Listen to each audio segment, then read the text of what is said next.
मिठो।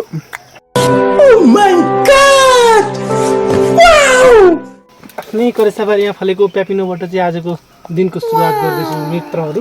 है गाइजहरू चाहिँ यो आफ्नै करेसाबारीमा फलेको अर्ग्यानिक फलफुलहरू खाँदै। ल गाइज चाख्नुहुन्छ भने अहिले म खान्छु अनि ल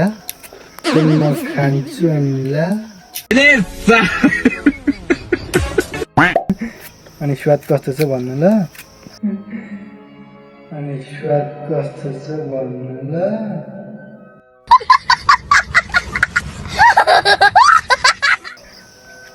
this is fruits you know.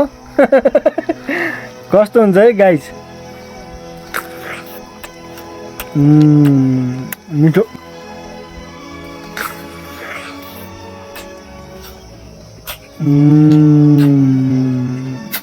मिठो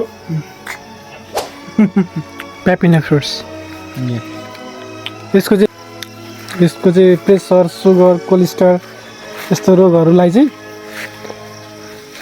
राम्रो हुन्छ। यसले औषधिको काम गर्छ।